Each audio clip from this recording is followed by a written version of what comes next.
Hello students, welcome to Magnet Brains. मैं Rupali Verma. Magnet brains बहुत प्रयास करता है आप सभी की पढ़ाई को लेकर, क्योंकि स्टडीज़ को लेकर कहीं ना कहीं सभी को चिंता होती है। आपको चिंता होती है, टीचर्स को चिंता होती है, पेरेंट्स को चिंता होती है, सभी को रहती है। तो इसी श्रृंखला में हमको भी जोड़ लीजिए। हम भी इन्हीं चिंताओं के साथ आपके पास आते हैं, मगर हमारी चिंता थोड़ी सी डिफरेंस रहती है। हम ये चाहते हैं कि आपको जितना भी हम मटेरियल प्रोवाइड कराएं वो आप तक इजीली पहुंच जाए, उसके बीच में किसी भी तरह की कोई बाधा ना रहे। बाधा है पैसों की, कि भाई अगर आपको ये वीडियो या ये स्टडी मटेरियल पढ़ना है तो आपको कुछ पे करना है। तो इस तरह की बाधा हमारे चैनल पर बिल्कुल भी नहीं होती है। क्यों? क्योंकि हम इसमें बिलीव करते हैं कि हमारे देश के सभी बच्चे अच्छे से पढ़ें, और इसी श्रृंखला में हम जो आपके लिए वीडियोस लेकर आते हैं ये 100% आपके लिए फ्री होते हैं। किंडरगार्टन से लेकर क्लास 12 तक के आपके state board, Hindi medium, English medium, olympiad, NTSC, जितना भी आपको वीडियोस दिए जाते हैं ये 100% फ्री होते हैं। इसके लिए हमारे चैनल पे आपको कुछ भी पेमेंट करने की ज़रूरत नहीं होती है। आप कोई भी वीडियो कितनी बार भी देखना चाहें, जब चाहें देखना चाहें, आपको 100% फ्री मिलेगा। कुछ पेमेंट करने की ज़रूरत नहीं है। तो इसी श्रृंखला में जो हम अब आपके लिए लेकर आए हैं वो है मैग्नेट ब्रेन टेस्ट पेपर। ये टेस्ट पेपर हमारे टीचर्स द्वारा तैयार किया गया है, सिर्फ इसलिए कि हम आप अपने आप को एक बार टेस्ट कर सके कि आपने जो अभी तक पढ़ा है क्या आप उसे कर पा रहे हैं। कहीं ऐसा तो नहीं है कि कहीं कुछ आपसे लैक हो रहा है। आप एक बार अपने आप को टेस्ट कर लेंगे कि कहीं अगर हमसे 1% की भी कमी रह जा रही है तो आप उसे कंप्लीट कर सकते हैं। तो इसी श्रृंखला में क्लास 4 से लेकर 12 तक के सभी सब्जेक्ट में आपको इस तरीके के टेस्ट पेपर प्रोवाइड कराए जा रहे हैं।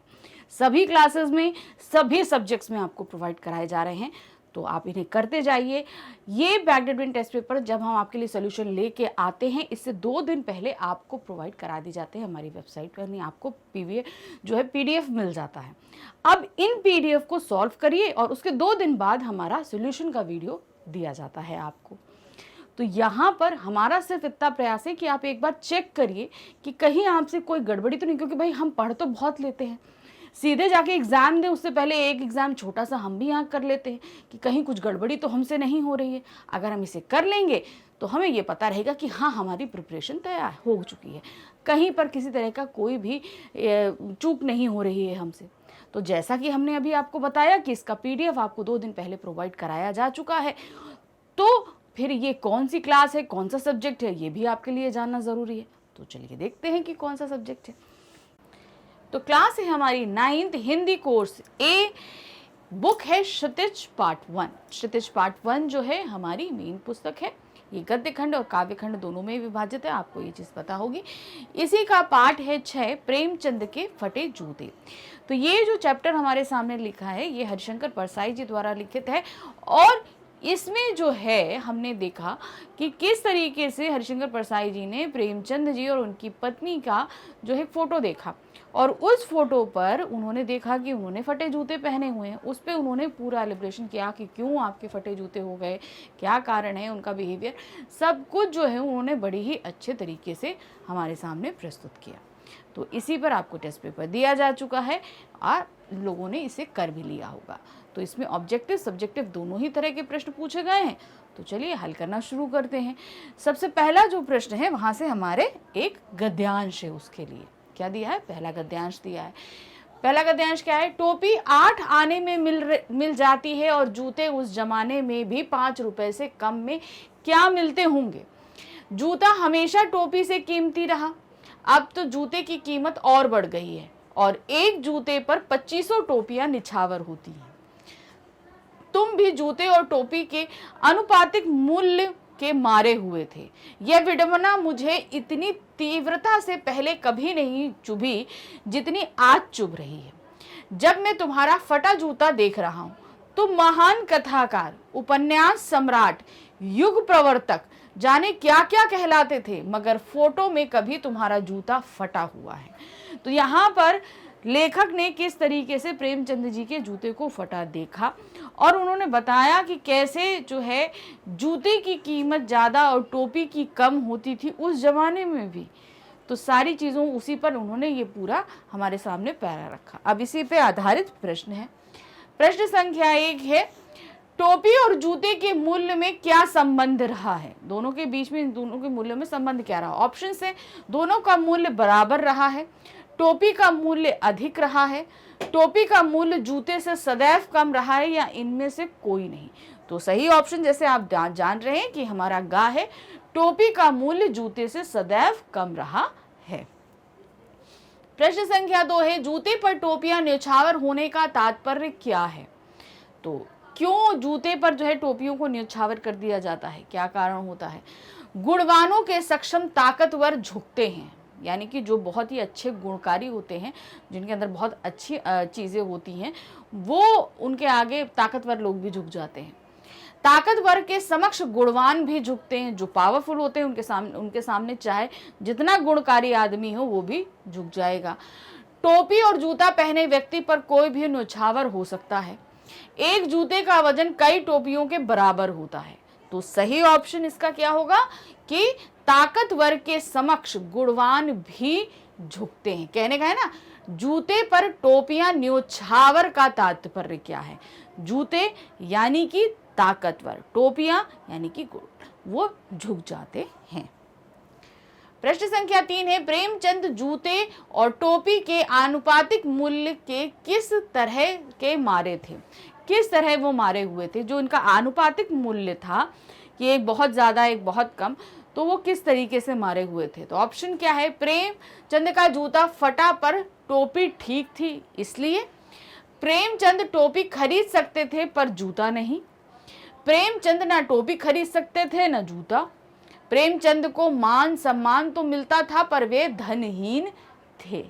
तो सही ऑप्शन यहाँ पर क्या होगा, प्रेमचंद मान सम्मान तो उनको बहुत मिलता था लेकिन उनके पास धन नहीं था। ये अनुपातिक मूल्य जो है बताया गया, क्योंकि अब मान सम्मान का तात्पर्य उन्होंने इतनी बढ़िया कृति करी कि उनको हर जगह उनका सम्मान किया जाता था, लेकिन उनके पास धन नहीं था, इस कारण से वो जूता नहीं खरीद सकते थे और फटे जूते को पहनने के लिए मजबूर थे। प्रश्न संख्या 4 है, लेखक को निम्नलिखित में से कौन सी विडंबना चुभ रही थी? कौन सी विडंबना इनमें से चुभ रही थी?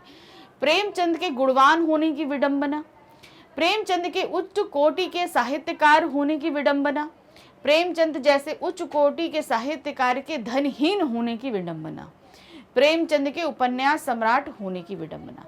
तो सही ऑप्शन है प्रेमचंद जैसे उच्च कोटि के साहित्यकार के धनहीन होने की विडंबना। इतने बड़े साहित्यकार हैं लेकिन तब भी वो धन रहित हैं, उनके पास धन नहीं है। प्रश्न संख्या 5 है, अब तो जूते की कीमत और बढ़ गई है का भाव है। ये जो बात बोली गई ना, अब तो जूते की कीमत और बढ़ गई, तो इसका भाव क्या है, इसके पीछे वो क्या कहना चाह रहे हैं लेखक? टोपी का दाम घट गया है ये बात, जूते बहुत महंगे हो गए हैं, गुणवान को अधिक सम्मान दिया जा रहा है, ताकतवर को अब अधिक सम्मान दिया जाने लगा है। तो सही ऑप्शन है हमारा लास्ट, ताकतवर को अधिक सम्मान दिया जाने लगा है। तो दूसरा जो गद्यांश क्या दिया है हमारे सामने उसको पढ़ेंगे, फिर उस पर आधारित जो हमारे बहुविकल्पीय प्रश्न है उनको देखेंगे। तुम समझौता कर नहीं सके, क्या तुम्हारी भी वही कमजोरी थी जो वो होरी को ले डूबी, वही नेम धर्म वाली कमजोरी।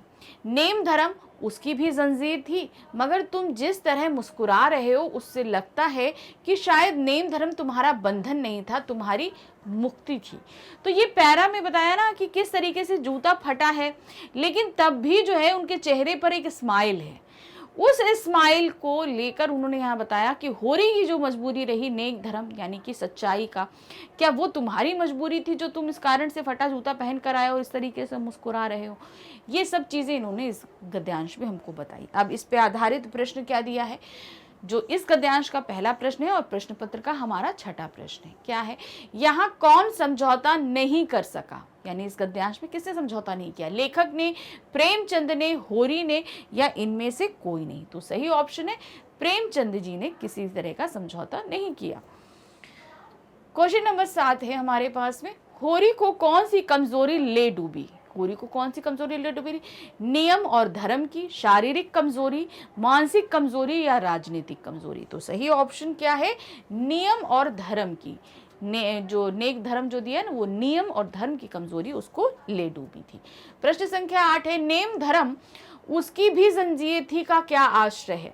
जो ये बोला है नेक धर्म जो है उसकी भी जंजीर थी, इसका मतलब इसका आश्रय क्या है, यहाँ पे अर्थ नहीं बताना, आश्रय यानी कि इससे क्या मतलब निकालना चाह रहे हैं लेखक। उसका नेम धर्म मजबूत था, उसने नेम धर्म के कारण उन्नति की, नेम धर्म के कारण वह आजीवन दुख सहता रहा, इनमें से कोई नहीं।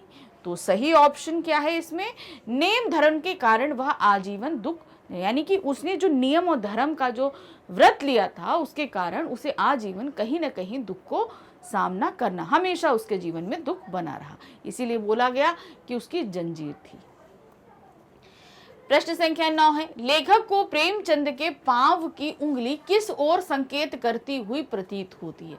जो उसकी पांव की उंगली है वो किस तरफ इशारा कर रही है, प्रेमचंद के जो जूता फटा है ना उसमें से जो उंगली बाहर आ रही है वो किस तरफ इशारा कर रही है, सामाजिक नियम, सामाजिक प्रतिष्ठा, सामाजिक बुराइयों, या इनमें से कोई नहीं। तो सही है सामाजिक प्रतिष्ठा, यानी कि समाज में रहते हुए जो इज्जतदार लोग होते हैं उनकी तरफ इशारा कर रही है, जो अपनी इज्जत को बचाए रखने के लिए अपने ऊपर बनावटीपन और दिखावे का जो एक स्वरूप धारण कर लेते हैं, उन लोगों की तरफ वो पैर की उंगली दिखाकर जो है होठों से वो धीरे धीरे मुस्कुरा रहे हैं। प्रश्न संख्या 10 है, परस्पर विपरीत अर्थ रखने वाले शब्द विकल्प से छांटकर लिखिए। जहां यहां पर जो सामने हमारे सामने कुछ पेयर दिए गए, इसमें जो विपरीत शब्द हैं यानी कि अपोजिट जो हैं उन्हें हमें निकालना है। समझौता कमजोरी, नेम धर्म, संकेत इशारा, बंधन मुक्ति। तो इसमें जैसे आप देखकर ही समझ गए होंगे कि लास्ट वाला हमारा बंधन यानी कहीं जुगड़ना, मुक्ति यानी कि आजादी। तो ये क्या है, ये हमारा एकदम विपरीतार्थक शब्द है। प्रश्न संख्या 11 है, नेम धर्म के कारण कौन आजीवन दुख सहता रहा। किसने आजीवन दुख सहा, प्रेमचंद ने, होरी ने, लेखक ने या भोला ने। तो सही ऑप्शन है होरी ने सारी जीवन जो है दुख को सहा था। तो यहाँ पर हमारा सेकंड गद्यांश जो है समाप्त होता है। अब हमारे पास जो आता है वो हमारा होगा थर्ड गद्यांश, लेकिन इस पे हमें अब जो प्रश्न पूछे गए हैं वो वर्णात्मक है, वहाँ बहुविकल्पीय प्रश्न नहीं है। तो बहुत ही ध्यान से आप गद्यांश को पढ़ेंगे। तो चलिए पहले गद्यांश पढ़ते हैं। प्रेमचंद का एक चित्र मेरे सामने है, पत्नी के साथ फोटो खिंचा रहे हैं, सिर पर किसी मोटे कपड़े की टोपी, कुर्ता और धोती पहने हैं, कनपट्टी चिपकी है, गालों की हड्डियां उभर आई हैं, पर घनी मूंछें चेहरे को भरा भरा बतलाती हैं, पावों में कैनवस के जूते हैं जिनके बंद बेतरतीब बंधे हैं, लापरवाही से उपयोग करने पर बंद के सिरों पर लगे लोहे की पतरी निकल जाती है और छेदों में बंद डालने में परेशानी होती है, तब बंद कैसे भी कस लिए जाते हैं। दाहिने पैर का जूता ठीक है मगर बाएं जूते में बड़ा छेद हो गया है जिसमें से अंगुली बाहर निकल आई है। मेरी दृष्टि इस जूते पर अटक गई। सोचता हूँ फोटो खिंचवाने की अगर यह पोशाक है तो पहनने की कैसी होगी। नहीं, इस आदमी की अलग अलग पोशाकें नहीं होंगी। इसमें पोशाकें बदलने का गुण नहीं है, यह जैसा है वैसा ही फोटो खिंच जाता है। अब यहाँ पर जो हमारे सामने ये गद्यांश दिया गया है, इसमें क्या है, जो फोटो है उसके बारे में बताया जा रहा है। ये फोटो कैसी लग रही है, उसमें प्रेमचंद जी कैसे लग रहे हैं, उनकी फोटो कैसी है, उन्होंने कैसे खिंचवाई, ये सारी चीजें इस गद्यांश में दी गई हैं। अब इसी पे जो हमारे लिए वर्णात्मक प्रश्न रखा गया है वो क्या है, चित्र में प्रेमचंद का पहनावा तथा जूते किस प्रकार के, यानी कि उन्होंने जो पहनावा धारण किया हुआ है वो और उनके जूते किस तरीके के उन्होंने पहने हुए हैं, ये आपको बताना है। तो कैसे, चित्र में प्रेमचंद का पहनावा साधारण है, उन्होंने धोती कुर्ते के साथ सिर पर किसी मोटे कपड़े की टोपी पहनी हुई है तथा पावों में कैनवस के जूते पहने हैं। जूतों के बंद सही ढंग से नहीं बंधे हुए हैं तथा बाएं जूते में बड़ा सा छेद भी है। तो जैसे हमने आपको बताया है 2 मार्क्स का जो आंसर होता है वो हमें 25 to 30 वर्ष, अगर हम इसको लिखना चाहें तो हम बहुत बड़ा लिख सकते हैं, जैसा कि गद्यांश में दिया गया है उस तरीके से लिख सकते हैं, लेकिन हमें इसे शॉर्ट करके लिखना है क्योंकि हमारी जो वर्ड लिमिट है वो 30 है, इससे ज़्यादा हमें नहीं बढ़ना है। तो 3 लाइन इनफ होंगे, इससे ज़्यादा आप नहीं करिएगा। प्रश्न संख्या 13 है हमारे पास में, लेखक की दृष्टि कहाँ और क्यों अटक गई। अब लेखक जो है पूरी फोटो देख रहे थे, अब उनकी दृष्टि कहाँ जाकर अटकी थी और क्यों अटकी थी, ये 2 शब्द पूछे गए हैं उनसे 2 तरीके के। तो क्या था, फोटो देखते समय लेखक की दृष्टि प्रेमचंद के जूतों पर टिक गई, क्यों, उनका जूता फटा हुआ था ना, और बाएं पैर के जूते पर अटक गई क्योंकि उसमें एक बड़ा सा छेद था जिसमें पैर की अंगुली बाहर निकल रही थी। तो कहाँ अटकी जाके, उनके पैर के जूते पर, जो और क्यों अटकी, क्योंकि वो फटा था और उसमें से एक अंगुली बाहर आ रही थी। प्रश्न संख्या 14 है, ये इसी गद्यांश का हमारा तीसरा प्रश्न है। प्रेमचंद का पहनावा और फटे जूते किस ओर संकेत करते हैं। अब उन्होंने एकदम साधारण पहनावा पहना हुआ है, उनका जूता फटा हुआ है, तो ये किस तरफ इशारा कर रहा है, क्या कहना चाह रहे हैं वो इससे, तो ये आपको बताना है। तो यहाँ पर क्या दिया है, इसको देखिए, प्रेमचंद का पहनावा और जूते उनकी खराब आर्थिक दशा की ओर संकेत करते हैं, मतलब उनकी आर्थिक दशा ज्यादा अच्छी नहीं है। उनके पास फोटो खिंचवाते समय भी पहनने हेतु अच्छे कपड़े नहीं थे, जो महान साहित्यकार की बदहाली की स्थिति को दर्शाता है। भाई प्रेमचंद जी बहुत बड़े साहित्यकार हैं, उन्होंने बहुत अच्छी अच्छी कहानियां लिखी हैं और मतलब आप साहित्य जगत में उन्हें आप फेमस मानेंगे बहुत ही ज़्यादा। तो अब उस दशा में उनके पास पैसा नहीं है, तो ये फोटो दर्शाती है कि वो भले अच्छे साहित्यकार रहे हों लेकिन अपने नेम धर्म के कारण उन्होंने ज़्यादा आर्थिक कमाई नहीं करी, वो काफ़ी ही बदहाली की ज़िंदगी उन्होंने ताउम्र गुजारी है। अब यहाँ पे हमारा ये गद्यांश के जो 3 प्रश्न पूछे गए थे खत्म हो गए। अब हमारे पास पूरे पाठ से वस्तुपरक प्रश्न सामने रखे गए हैं। तो क्या दिया है, प्रश्न संख्या 15 पर, चक्कर लगाने से जूता फटता नहीं है, घिस जाता है। लेखक के अनुसार यह पंक्ति प्रेमचंद के फटे जूते के किस प्रकार संबंध रखती है। अब किस प्रकार संबंध रखती है, क्योंकि उनका जूता आगे से फटा था, अगर ज्यादा चलते तो तले से फटता, लेकिन इनका जूता कैसे आगे से फटा, यानी कि ये कहीं पर इन्होंने पैर मारा है, बार बार वो पैर को मारते रहे, इस कारण से वो आगे से फट गया। तो इन्होंने बोला है टीले पे मारा, कोई चीज टीला या पत्थर पे मारा, तो यहाँ टीले और पत्थर यानी कि इनकी जिंदगी में आने वाली परेशानियों से उन्होंने तात्पर्य बताया है। तो इसको आप कैसे लिखेंगे ये आप ध्यान दीजिएगा। चक्कर लगाने से जूता फटता नहीं है, घिस जाता है। उक्त पंक्ति प्रेमचंद के फटे जूते से किसी भी प्रकार से संबंध नहीं रखती, क्योंकि प्रस्तुत पंक्ति समाज के उन व्यक्तियों की ओर संकेत करती है जो समाज द्वारा बनाई गई परिपाटी का विरोध किए बिना उस पर चलते रहते हैं। कहने का तात्पर्य क्या है कि जो जूता उन्होंने पहना उसका संबंध उन्होंने खास तौर से, हमने जैसे अभी आपको बताया कि जूता घिसता कब है और जूता आगे से फटता कब है, ये 2 कंडीशन हमने बताई आपको। लेकिन यहाँ पर इन्होंने जो लेखक ने समझाया हमको, वो समझाया है उन लोगों की तरफ जो किसी तरह का संघर्ष नहीं करते। हमने बताया ना कि उन्होंने कोई एक टीला है, आप किसी टीले पे या किसी जमीन पे बार बार अगर पैर मारते जाओगे तो जूता नीचे से नहीं सामने से फटेगा। तो वही कंडीशन क्या हुई, वो लोग जो सिंपल जो ढर्रा है वो जो चल रहे हैं उसमें किसी अगर उनके पास परेशानी है तो वो विरोध नहीं करते। उस कंडीशन में क्या है कि वो चलते जा रहे हैं, तो उनकी क्या कंडीशन है, उनका जूता नीचे तले से फटेगा। लेकिन अगर आप विरोध करोगे यानी कि आप कहीं से संघर्ष करोगे तो जूता आगे से फटेगा। तो ये एक खाली सांकेतिक या प्रतीकात्मक तौर पे आपके सामने ये बात रखी गई, ये चैप्टर से कहीं से रिलेटेड नहीं है, लेकिन ये प्रतीकात्मक तौर पे कही जा रही है कि प्रेमचंद जी जो एक ढर्रा था उसी पे चलने वाले नहीं थे, वो संघर्ष कर रहे थे, विरोध करते थे, इस कारण उनका जूता सामने से फटा था।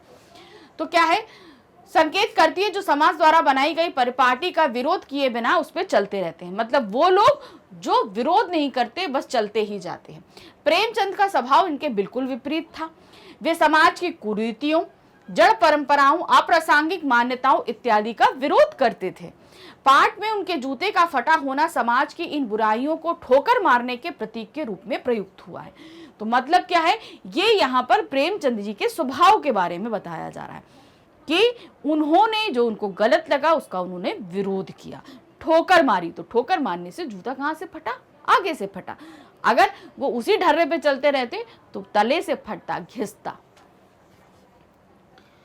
प्रश्न संख्या 16 है, घृणित के प्रति हाथ की नहीं पांव की उंगली से इशारा करने से लेखक का क्या तात्पर्य है, स्पष्ट कीजिए। घृणित यानी कि जिसे हम घृणा करते हैं, हम जिसे पसंद नहीं करते, उसकी तरफ आप हाथ की उंगली भी नहीं उठाते, आप अपनी पैर की उंगली उठा रहे। क्यों? क्योंकि प्रेमचंद के जूते से उंगली बाहर आ रही है, तो वो उन लोगों की तरफ इशारा कर रहे हैं और धीरे से मुस्कुरा रहे हैं। तो उनका कहने का क्या मतलब है? प्रेमचंद निर्भीक स्वभाव के व्यक्ति थे। जिन लोगों की बातें प्रेमचंद को अच्छी नहीं लगती थी, वे खुलकर उनका विरोध करते थे। पांव की उंगली से इशारा करना उनका यही स्वभाव दर्शाता है। वे ऐसे लोगों को जो समाज के लिए उचित नहीं है, सदा जूते की नोक पर रखते थे, चाहे वह व्यक्ति कितना ही प्रतिष्ठित क्यों ना हो।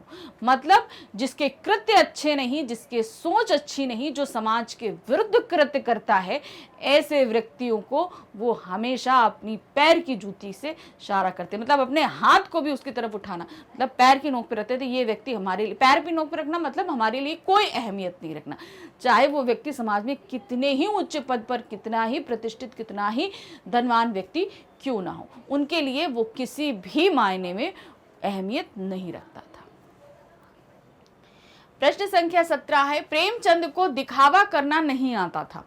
इस कथन से आप कहां तक सहमत हैं? उन्हें दिखावा करना नहीं आता था। अगर उन्हें दिखावा करना आता तो वो किसी से जूते मांगकर पहन लेते फोटो खिंचाने के लिए। अगर नहीं कर पाते तो अपनी धोती को ही थोड़ा नीचे करके जो है वो उस छेद को छिपाने का प्रयास करते, है ना। तो यहाँ पर हम फोटो देखकर ये समझ जाते हैं कि वो दिखावा नहीं कर सकते, लेकिन इसको आप कई संदर्भों में लिख सकते हैं। कैसे? देखिए, प्रेमचंद को दिखावा करना नहीं आता, ये कथन बिल्कुल सत्य है। प्रेमचंद जैसे थे वैसे ही दिखना भी चाहते थे। यदि दिखावा करना चाहते तो फटे जूते में फोटो को नहीं खिंचवाते, पर ऐसा करके उन्होंने अपनी सादगी का परिचय दिया है। किसी से चीज मांगकर प्रयोग करना और दिखावटीपन में जीवने से बेहतर है कि फटे जूते पहनना समझते थे। इसमें उन्हें कोई शर्म नहीं आती थी। लोग आजकल दिखावा करने में ही लगे रहते हैं। भले ही जेब में धन ना हो, परंतु दिखावा करने के लिए कर्ज तक ले लेते हैं, जो सर्वथा अनुचित है। तो जैसे कि पाठ में बताया गया था कि अगर लड़का देखने जाते हैं तो कोट मांग लेंगे, कार मांग लेंगे, सब कुछ मांग लेंगे। इवन अगर फोटो खिंचाने के लिए कितने लोग तो दूसरों की पत्नियों को मांग लेते हैं, बगल में बैठा के फोटो खिंचा लेते हैं। ये तब से चीज हमने पाठ में पढ़ी थी। तो यहाँ पर क्या बताया गया प्रेमचंद को कि वो किसी तरीके का दिखावा करना पसंद नहीं करते थे। वो जैसे हैं वो वैसे ही अपने आप को प्रेजेंट करते। भाई उनके पास जूता नहीं था, ठीक है, नहीं है, हमारे पास जो है हम वो देखकर फोटो खिंचाएंगे। दिखावा करना उनकी उसमें बिल्कुल भी नहीं था, उनके स्वभाव में बिल्कुल भी नहीं था। प्रश्न संख्या 18 है, लेखक ने प्रेमचंद की किस कमजोरी की ओर संकेत किया है? क्या वह उनकी कमजोरी थी? कौन सी कमजोरी की तरफ उन्होंने इशारा किया है? जो पाठ है उसमें प्रेमचंद की किस कमजोरी की तरफ इशारा किया गया? लेखक ने प्रेमचंद के मुख्य रूप से एक ही कमजोरी का वर्णन किया है, उनके नेम धर्म के पक्के होने की प्रवृत्ति, यानी कि उनका नियम और उनका धर्म वो उसकी तरफ बिल्कुल ही पक्के थे। प्रेमचंद कभी अपनी नैतिकता से नहीं ढके, अपनी मर्यादा नहीं छोड़ी, अपने सामाजिक अत्याचारों, उपेक्षाओं और कष्टों को सहन करके भी वह अपने पद पर अडिग रहे। अपनी सादगी, सज्जनता और भलाई नहीं छोड़ी। जीवन भर अभावग्रस्त रहे, परंतु यह उनकी कमजोरी नहीं, सबसे बड़ी शक्ति थी। तो कहने का मतलब क्या था? नेम धर्म, यानी कि उन्होंने कभी भी गलत का साथ नहीं दिया। कहीं कोई चीज अगर उन्हें गलत लगी तो उन्होंने जमकर उसका विरोध किया। तो ये उनकी कमजोरी नहीं, एक शक्ति ही कही जाएगी। इसी शक्ति के कारण उन्होंने इतने बड़े साहित्यकार बने, इतने फेमस हुए वो। तो ये उनकी कमजोरी नहीं, उनकी ताकत ही मानी जाएगी। प्रश्न संख्या 19 है, प्रेमचंद के फटे जूते लेखक ने आज की किस प्रवृत्ति पर व्यंग किया है और क्यों? ये जो पाठ हमारे सामने हरिशंकर परसाई जी ने रखा है, इसमें वो आज के समय पे किस चीज पे व्यंग कर रहे हैं आपको ये बताना है, और क्यों किया है ये बताना है। दो चीजें आपसे पूछी गई हैं। तो क्या चीज उन्होंने व्यंग किया है? जो है वो है दिखावटी। लोग सरलता नहीं दिखाते अपनी, प्रस्तुत पाठ में लेखक ने प्रेमचंद के व्यक्तित्व की सादगी और सरलता की ओर ध्यान आकर्षित करते हुए आज के समय में फैले दिखावे की प्रवृत्ति पर कटु व्यंग्य किया है। यानी कि हम दिखावे के लिए जीते, अच्छे कपड़े पहनते हैं, बड़े बड़े होटल्स में जाते हैं, अच्छी अच्छी गाड़ियों में, मतलब इसके लिए हम चाहे कर्ज में डूब जाएं, मगर दिखावे के लिए जो है ना हम सब कुछ करने को तैयार हो जाते हैं। लेकिन इसके विपरीत प्रेमचंद जी एकदम सरलता और सादगी का जीवन जीते रहे कि लोग अपने को श्रेष्ठ और अच्छा दिखाने के लिए बनावटी जीवन शैली अपनाते हैं। ऐसा लेखक ने समाज में फैली विकृति को दूर करने के उद्देश्य से किया है। इस गलत चीज को, क्योंकि इस दिखावे के चक्कर में लोग तबाह हो जाते हैं, तो ये तो विकृति क्या, बुराई हुई है ना एक तरीके से, तो इस विकृति को समाज से हटा देने के उद्देश्य से लोगों के जो हो जागृत करने के तौर पे इस पाठ को हमारे सामने रखा है। प्रश्न संख्या 20 है, पाठ के आधार पर बताइए कि भारत के महान लेखकों के साथ कैसी विडंबना रहती है। जो महान लेखक हुए उनके साथ कैसी विडंबनाएं पेश आई। आप देखेंगे उनकी आर्थिक स्थितियां ज़्यादा अच्छी नहीं रही, खास तौर से ये चीज़ें उनके मतलब रहे तो बहुत महान, लेकिन बहुत तरह की परेशानियों को भी उन्हें फेस करना पड़ा। प्रस्तुत पाठ के आधार पर लेखक भारत के महान लेखकों के जीवन की विडंबना को स्पष्ट करता है। भारत के महान लेखकों को मान सम्मान तो बहुत मिलता है, परंतु उनके जीवन में अर्थाभाव रहता है। अर्थाभाव मतलब पैसे, धन का अभाव रहता है। वे अपने लेखन कार्य से ठीक ठाक आजीविका नहीं कमा पाते। इस प्रकार स्पष्ट है कि भारत में महान लेखकों की आर्थिक दशा बहुत कमजोर है। लेखक ने प्रस्तुत पाठ में उनकी इसी दयनीय दशा पर प्रकाश डाला है। तो मतलब उन्होंने बताया ना कि ये देखकर हमें उनकी जो फोटो जिसपे ये पूरा पाठ हमारे सामने प्रस्तुत किया गया, प्रेमचंद हम जानते हैं महान साहित्यकार हैं, बहुत महान है, उनकी कहानियां भी हम लोगों ने बहुत सारी पढ़ी, तो लेकिन उनकी इस महानता के पीछे हम फोटो देखकर क्या देख रहे हैं, उनकी आर्थिक स्थिति अच्छी नहीं। तो ये सबसे बड़ी विडंबना, भाई इतना अच्छा अगर एक साहित्यकार हमारे सामने है तो उसे धन का अभाव नहीं होना चाहिए। तो ये हमारे देश की सबसे बड़ी विडंबना पर सोचनीय स्थिति, हमें भी सोचना चाहिए इस पे। प्रश्न संख्या 21 है, क्या वेशभूषा किसी व्यक्ति के व्यक्तित्व निर्धारण में सहायक होती है। प्रेमचंद के फटे जूते पाठ के आधार पर पक्ष विपक्ष में अपने विचार प्रस्तुत कीजिए। तो जैसे हम किसी को कपड़ों से देखते हैं, कहने का मतलब जैसे कोई हमारे सामने पहले आता है तो हम उसके कपड़ों को सबसे पहले देखते हैं, तो क्या हम उसके कपड़ों को देखकर उसके व्यक्तित्व को पहचान सकते हैं कि वो किसकी अपनी खुद की क्या पर्सनैलिटी है, और हम उसको देखकर पहले ही नज़र में उसके बारे में एक सोच कायम कर लेते हैं। क्या ये सही है, क्या ऐसा करना चाहिए। तो वही यहाँ पर दिया है, वेशभूषा किसी व्यक्ति के व्यक्तित्व निर्धारण में सहायक होती है, यानी कि हम उसको देखकर उसके जो है व्यक्तित्व के बारे में पता कर सकते हैं क्या ये सही है। प्रेमचंद फटे जूते के आधार पर पक्ष और विपक्ष दोनों में देना है, मतलब आपको पक्ष में भी देना है, विपक्ष में भी ये तर्क देना है। तो क्या है इसमें, वेशभूषा किसी व्यक्तित्व के निर्धारण में सहायक होती भी है और नहीं भी होती, मतलब कभी कभी होती भी है और कभी कभी नहीं भी होती। यदि हम किसी व्यक्ति के प्रथम बार मिल रहे हैं, यानी कि हम पहली बार मिल रहे हैं, तो उसका बाह्य रूपाकार हमें उसकी ओर आकर्षित करता है। मतलब अगर हम उसको पर्सनली नहीं जानते, फर्स्ट टाइम मिल रहे हैं, तो उसका जो अपीयरेंस है वो हमें अट्रैक्ट करता है, उसके बारे में समझने में थोड़ी सी हमें आसानी होती है। जब उसे जान जाते हैं तो उसके आंतरिक गुण हमें प्रभावित करते हैं, और जब उसे कई बार मिलते हैं तो उसके जो अंदर के जो गुण होते हैं वो हमें इंस्पायर करते हैं। इस पाठ में भी यही हुआ है। प्रेमचंद के फटे जूते देखकर उनकी बदहाली के विषय में धारणा बनी है, पर उनके गुणों को जानने के बाद लेखक उनकी सादगी के आगे नतमस्तक होता दिखाई पड़ता है। मतलब जब हम फोटो देखते हैं तो हम सबसे पहले कोई भी व्यक्ति हो, प्रेमचंद ही नहीं, आप मान लो कोई भी व्यक्ति हम जिससे मिल रहे हैं, अगर उसे कपड़े अच्छे नहीं पहने, फटे हैं, तो हम ये देखते हैं यार इसकी आर्थिक स्थिति अच्छी नहीं है, ये ऐसा होगा, हम एक दिमाग में एक ये चीज़ हम बना लेते हैं। लेकिन जब हम बार बार उसी व्यक्ति से मिलते हैं तो उसके अंदर कितने गुण हैं हम जानने लगते हैं, हम उसको पहचान जाते हैं।